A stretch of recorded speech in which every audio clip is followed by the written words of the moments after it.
एक सबमरीन की सबसे बड़ी ताकत ये होती है कि वो छुप सकती है। तो मान लीजिए कि एक सबमरीन को सामने एक दुश्मन की शिप नजर आई, तो पहले वो खुद पानी के नीचे जाएगी, नीचे से एक टॉर्पीडो फायर किया और सामने वाली की शिप खत्म।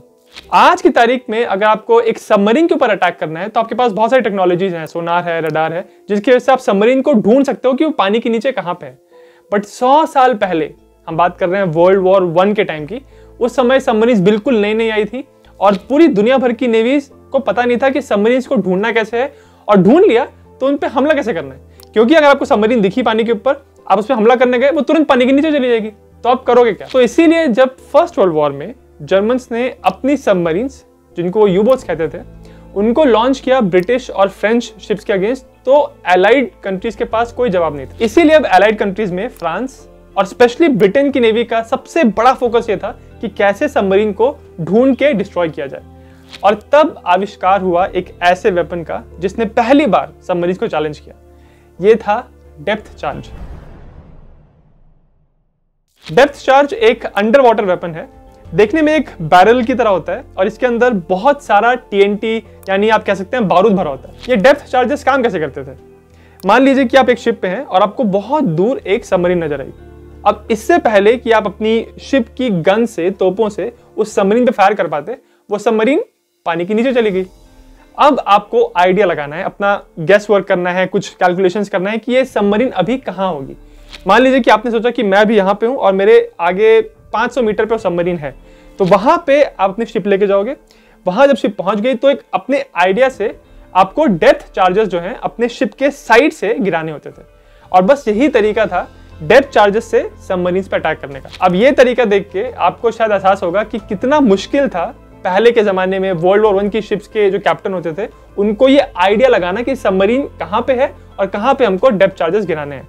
इसी वजह से जब डेप्थ चार्जेस शुरू में बने थे तो वो बहुत ज्यादा इफेक्टिव नहीं थे। पर ये अलग बात है कि जब पहली बार ब्रिटिश लोगों ने डेप्थ चार्जेस बनाए थे और न्यूज में ये बात आई थी लोगों के सामने कि हमारी नेवी के पास अब जर्मन यूबोट्स के साथ टकराने के लिए डेप्थ चार्जेस हैं, हम जर्मन यूबोट्स को डुबा सकते हैं, लोग बहुत खुश हुए थे। बट रियलिटी ये थी कि डेप्थ चार्जेस बहुत ही कम इफेक्टिव थे, क्योंकि होता ये था कि शिप का जो कैप्टन है वो आइडिया लगा रहा है कि ये अभी जो सबमरीन है वो कहीं इधर होगी, और वहां पे वो गया, उसने अपने बहुत सारे डेप्थ चार्जेस गिरा दिए, बट अब सबमरीन वहां से बहुत दूर निकल चुकी है। ये डेप्थ चार्जेस काम ऐसे करते थे कि एक बार आपने उसको शिप से साइड में गिरा दिया तो वो एक गहराई पे जाके, वो पर्टिकुलर गहराई होगी, वहां पे जाके वो डेप्थ चार्जेस बहुत जोर से एक्सप्लोड करेगा। अब जब उसने एक्सप्लोड किया तो उसके आसपास, अगर जहां पे एक्सप्लोजन हुआ है, जहां तक उसकी शॉक वेव गई है, उसके आसपास अगर सबमरीन रही तो शॉक वेव टकराएगी सबमरीन के साथ, और सबमरीन की जो बॉडी है, जो उसका हल है, उसमें डैमेज हो सकता है, और जिसकी वजह से अंदर के जो सिस्टम्स हैं वो खराब हो सकते हैं, अंदर जो क्रू बैठा है उनको चोट लग सकती है। सिर्फ यही नहीं, प्राइमरी शॉक वेव के बाद और बहुत सारी शॉक वेव्स निकलती हैं जो लगातार सबमरीन से आके टकराती हैं, जिसकी वजह से ऐसा होता है कि आप मान लीजिए कि एक प्लास्टिक के स्केल को लेके आप ऐसे ऐसे मोड़ रहे होगे तो कैसे उस पर बहुत जोर पड़ेगा ना, और वो स्केल टूट सकता है। वैसे ही सबमरीन्स भी बार बार शॉक वेव्स के टकराने की वजह से डैमेज हो जाती है। पर ये सिर्फ तब काम करता था जहां पे आपने डेप्थ चार्ज गिराया है, वहां पे एक बड़ी सी शॉक वेव निकली है, उसकी रेंज में कोई सबमरीन होनी चाहिए। मान लीजिए कि आपने अपनी शिप के साइड से 10 यहां से और 10 यहां से डेप्थ चार्ज गिरा दिए। अब अगर उस एरिया में पानी के नीचे कोई सबमरीन है ही नहीं, तो आपने 20 डेप्थ चार्ज भी वेस्ट किए और किसी का कोई नुकसान भी नहीं हुआ। इसी वजह से ये बहुत जरूरी होता था डेप्थ चार्जेस को काम करने के लिए कि आपको पता हो कि जहां पे आप डेप्थ चार्ज गिरा रहे हैं वहां पे एक्चुअली कोई सबमरीन है। और फर्स्ट वर्ल्ड वॉर के टाइम पे, यानी आज से लगभग 100 साल से भी पहले की बात है, इतनी टेक्नोलॉजी नहीं थी कि आपको एग्जैक्ट पता चल सके कि सबमरीन पानी के नीचे कहां पे। उसके अलावा फर्स्ट वर्ल्ड वॉर के टाइम डेप्थ चार्जेस का एक ये भी चैलेंज था कि आप डेप्थ चार्ज को गिराते थे शिप के साइड से। आपने डेप्थ चार्ज गिरा दिया, अब आपकी शिप आगे गई, तो शिप जब आगे जाती है तो उसके पीछे जो वेग निकलता है, जिसको आप कह सकते हैं जो झाग होता है पानी का, उस झाग की वजह से जो डेप्थ चार्ज है पानी में वो हिलेगा और दूर चले जाएगा। तो जो इंटेंडेड आपकी लोकेशन थी डेप्थ चार्ज गिराने की, वहां पे डेप्थ चार्ज रहा नहीं, थोड़ा दूर हो गया, और एक बार फिर से वो पानी के नीचे जाके एक्सप्लोड हुआ और सबमरीन बहुत दूर है। इन चैलेंजेस की वजह से फिर अब शिप्स के ऊपर डेप्थ चार्ज थ्रोअर्स लगने लगे। मतलब आपने बहुत पिक्चर में देखा होगा, आपको फोटो भी अभी स्क्रीन पे दिख रही होगी। ये डेप्थ चार्ज थ्रोअर क्या करते थे, ये शिप के ऊपर एक तरह का मैकेनिज्म होता था जिसमें आपने एक डेप्थ चार्ज को फिट कर दिया, और जैसे ही आपने अपने स्विच को दबाया वैसे ही डेप्थ चार्ज शिप से बहुत दूर फेंका जाता था, जिसकी वजह से जब शिप आगे गई तो उसके पीछे जो झाग बन रहा है उस झाग की वजह से वो डेप्थ चार्ज की पोजीशन चेंज नहीं होगी। डेप्थ चार्जेस के बारे में लोगों को एक और बहुत बड़ी गलतफहमी होती है जो मैं अभी क्लियर करना चाहता हूं। डेप्थ चार्ज की जब शॉक वेव जब निकलती है और सबमरीन पे टकराती है तो ऐसा नहीं है कि सबमरीन पूरी ब्लास्ट हो जाती है, जैसे पिक्चर में दिखाते हैं कि बड़ा सा एक्सप्लोजन होता है। रियलिटी में स्पेशली फर्स्ट वर्ल्ड वॉर के टाइम के जो डेप्थ चार्जेस थे उनमें ऐसा नहीं होता था। आपने डेप्थ चार्ज गिराया तो जब उसकी शॉक वेव सबमरीन पे लगी तो उसका जो सबमरीन का हल है उस पर कुछ डैमेज हो सकता है, या अंदर जो सिस्टम लगे हैं सबमरीन के उनमें डैमेज हो सकता है, जिसकी वजह से उस सबमरीन को सरफेस पे आना पड़ेगा। और एक बार सबमरीन ऊपर आ गई उसके बाद आपकी शिप्स पे इतनी सारी जो गन्स लगी हैं उनसे आप उस सबमरीन पे फायर कर सकते हो। और इसी तरीके से ज्यादातर डेप्थ चार्जेस काम करते थे। उनका पर्पस था एक सबमरीन को फोर्स करना कि भाई हमने तुम्हें डैमेज कर दिया, अब तुमको सरफेस पे आना ही पड़ेगा, और जैसे सरफेस पे आए उन पे हमला शुरू। तो कहने के लिए ब्रिटेन ने जुलाई 1915 में डेप्थ चार्जेस को यूज करना शुरू कर दिया था यूबोट्स के अगेंस्ट, बट पहली बार जब उन्होंने एक्चुअली एक सक्सेसफुल अटैक किया डेप्थ चार्ज को लेके वो अगले साल था, यानी एक साल लग गया। जुलाई 1916 में पहली बार ब्रिटिश नेवी ने एक डेप्थ चार्ज को यूज करके एक जर्मन सबमरीन को डुबाया था। ये जर्मन यूबोट थी UC-7। और इंटरेस्टिंग बात यह है कि जर्मन्स को पता भी नहीं चला कि ये जो उनकी सबमरीन डूबी है वो किस वेपन की वजह से डूबी है। और जर्मन्स को एक साल लग गया, यानी 1917 तक पहुंच गए वो लोग, जब उनको पता चला कि अच्छा अब ब्रिटिश लोगों के पास एक स्पेशल टाइप का एंटी सबमरीन वेपन है जिसको वो लोग यूज कर रहे हैं उनकी यूबोट्स को डुबाने के लिए। डेप्थ चार्जेस बहुत ज्यादा सक्सेसफुल नहीं थे सबमरीन्स के अगेंस्ट। अगर आपको एग्जैक्ट नंबर्स बताऊं तो 1915 में यूज होने शुरू हुए थे डेप्थ चार्जेस, और 1917 तक 2 साल में कुल मिला के ब्रिटिश नेवी ने सिर्फ 9 यूबोट्स को डुबाया था। तो आप इससे आइडिया लगा सकते हैं कि कितने कम इफेक्टिव थे डेप्थ चार्जेस। उसके बाद वर्ल्ड वॉर 2 जब आया तो डेप्थ चार्जेस की टेक्नोलॉजी में इंप्रूवमेंट आया, और एक्चुअली अब ब्रिटिश नेवी के पास रडार्स थे, सोनार सिस्टम इंप्रूव हो गए थे, तो उनको अब बेहतर आइडिया लगता था कि जहां पे उनकी शिप जा रही है उनसे कितना दूर अब एक सबमरीन है। इसी वजह से सेकेंड वर्ल्ड वॉर में डेप्थ चार्जेस की जो इफेक्टिवनेस है वो बढ़ी और ज्यादा सक्सेसफुल होने लगे। फिर भी अगर मैं आपको नंबर बताऊंगा कि डेप्थ चार्जेस का सक्सेस रेशियो क्या था तो आप हैरान हो जाएंगे। कुल मिला के पूरे वर्ल्ड वॉर 2 में ब्रिटिश नेवी ने 5174 डेप्थ चार्जेस फायर किए, जिसमें से सिर्फ और सिर्फ 84 किल्स हुए थे। यानी ब्रिटिश नेवी के 60 डेप्थ चार्जेस खर्च होने के बाद वो सिर्फ एक जर्मन यूबोट को डुबा पा रहे थे। इसी वजह से अब जर्मन यूबोट्स के साथ मुकाबला करने के लिए ब्रिटिश नेवी ने एक नया आविष्कार किया। इसका नाम था हेजहॉग। ये एक स्पेशल तरह का वेपन था जिसको आप शिप के बिल्कुल आगे की तरफ लगाते हो, और जब आप इसको फायर करते हो तो इसमें से जो वेपन है वो दोनों तरफ ऐसे निकलते हैं शिप के आगे की तरफ।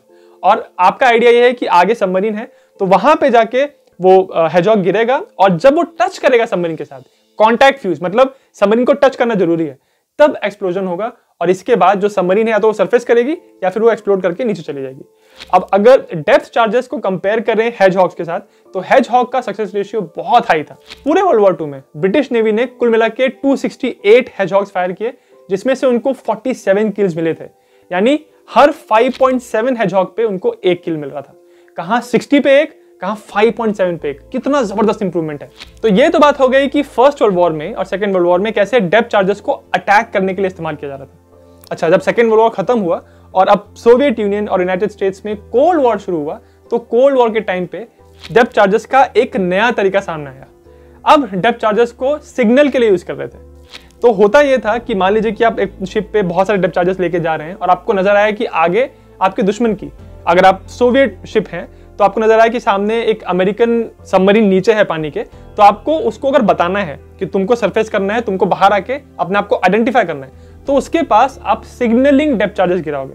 सिग्नलिंग डेप्थ चार्जेस आपकी सबमरीन को डैमेज नहीं करते हैं, बट इतना धमाका होगा कि जो सबमरीन के अंदर क्रू बैठा है, कैप्टन है, उसको पता चल जाएगा कि हाँ भाई जो सामने शिप है उनको पता चल गया है कि हम पानी के नीचे हैं और उनको सरफेस करना पड़ेगा। तो इस तरह से सिग्नलिंग डेप्थ चार्जेस का कोल्ड वॉर के टाइम बहुत इंपॉर्टेंस था। इनफैक्ट पूरे कोल्ड वॉर के टाइम जो सबसे टेंशन वाला टाइम था सोवियत यूनियन और अमेरिका के बीच में, जो 1968 में क्यूबन मिसाइल क्राइसिस हुआ था। क्यूबन मिसाइल क्राइसिस पूरे कोल्ड वॉर का एक बहुत ही सिग्निफिकेंट, बहुत ही सीरियस इवेंट है, जिसके बारे में मैंने एक अलग सी वीडियो बनाया है, लिंक उसका डिस्क्रिप्शन में। अगर मैं आज की बात करूं तो डेप्थ चार्जेस को सबमरीन्स को डुबाने के लिए इस्तेमाल नहीं किया जाता है। इसका सबसे बड़ा रीजन ये है कि डेप्थ चार्ज की लिमिटेशन ये होती है कि अगर आप एक शिप पे बैठे हैं और आपको सामने एक सबमरीन नजर आई तो उसके पास आपको जाना पड़ेगा अपने डेप्थ चार्ज को डिप्लॉय करने के लिए, उस सबमरीन को डुबाने के लिए। पर आजकल के जो मॉडर्न सबमरीन्स हैं वो इतनी एडवांस्ड हैं कि वो बहुत दूर रह के आपसे, आपकी शिप से बहुत दूर रह के भी आपके ऊपर टॉर्पीडो फायर कर सकते हैं। इसी वजह से डेप्थ चार्जेस का यूज उतना रहा नहीं। तो इस वजह से अब सबमरीन को डुबाने के लिए बहुत अलग अलग तरह की टेक्नोलॉजीज हैं। उसमें से एक टेक्नोलॉजी है ASROC यानी एंटी सबमरीन रॉकेट, जिसको लोग एसरॉक भी कहते हैं। ये रॉकेट शिप के ऊपर से फायर किया जाता है और पहले हवा में उड़ता है, और जब ये सबमरीन की लोकेशन के पास पहुंच जाता है तो वहां वो पानी में गिरता है। पानी में गिरने के बाद वो सबमरीन को ढूंढता है, फिर जाके सबमरीन से टकरा के उस सबमरीन पर अटैक करता है। दूसरी टेक्नोलॉजी है जिसको यूज करते हैं सबमरीन को डुबाने के लिए, उसका नाम है AST यानी एंटी सबमरीन टॉर्पीडोज। इसमें ये होता है कि मान लीजिए कि आपके पास शिप है, तो आपकी शिप के पास कुछ चॉपर्स होंगे, कुछ हेलीकॉप्टर्स होंगे, उनमें AST लगे रहेंगे। तो अगर आपको डाउट हुआ कि आगे 15 किलोमीटर पे एक सबमरीन है, तो आपने अपना हेलीकॉप्टर लॉन्च किया, हेलीकॉप्टर उस रीजन में जाएगा और वहां पे जाके वो AST को ड्रॉप करेगा और फिर वो AST जाके उस सबमरीन पे अटैक करेगा। इनफैक्ट जो हंटर किलर सबमरीन होती हैं, यानी ऐसी सबमरीन जिसका पर्पस है सामने वाले की सबमरीन पे अटैक करना, वो भी AST का इस्तेमाल करती हैं। अगर आपको ये डाउट है कि आपके दुश्मन की सबमरीन आपसे बहुत दूर है, मतलब 200-300 किलोमीटर दूर है, उस केस में आपके पास लॉन्ग रेंज एयरक्राफ्ट होते हैं जो हवा में उड़ेंगे और उनको ऊपर से पता चल जाएगा कि इधर कोई सबमरीन है कि नहीं, और फिर वो एंटी सबमरीन टॉर्पीडोज फायर कर सकते हैं। तो इस तरह से आप देखिए कि डेप्थ चार्जेस से एंटी सबमरीन वॉरफेयर शुरू हुआ था, और आज डेप्थ चार्जेस का इस्तेमाल बिल्कुल ना के बराबर होता है, क्योंकि जैसे मैंने आपको बताया कि आपको सबमरीन के बहुत पास पहुंचना पड़ता है। पर फिर भी कुछ प्लेन्स और हेलीकॉप्टर्स ये डेप्थ चार्जेस रखते हैं, क्योंकि अगर उनको दिखाई पड़ गया कि यहाँ पे सबमरीन है और शैलो है, मतलब बहुत गहराई में नहीं है, तो उनको डेप्थ चार्जेस से डुबाना आसान होता है। तो कुल मिला के बात यह है कि आपने कोई भी टेक्नोलॉजी बना ली, कितना भी अच्छा हथियार बना लिया, उस हथियार का कोई ना कोई काट होता है। जब पहली बार वर्ल्ड वॉर 1 में जर्मन्स अपनी यूबोट्स यूज कर रहे थे एलाइड शिपिंग के अगेंस्ट, तब ऐसा लग रहा था कि यूबोट्स को कोई तोड़ ही नहीं सकता, उसका कोई काट नहीं है। फिर आ गए डेप्थ चार्जेस। अब डेप्थ चार्जेस से बचने के लिए ऐसी सबमरीन आ गई हैं जिनकी रेंज बहुत ज्यादा होती है, मतलब वो बहुत दूर से एक शिप के ऊपर अटैक कर सकती हैं। तब लॉन्ग रेंज सबमरीन आ गई, तो उनके लिए अब ये अलग तरह के वेपन्स आ गए, ASROC आ गया, एंटी सबमरीन टॉर्पीडोज आ गए।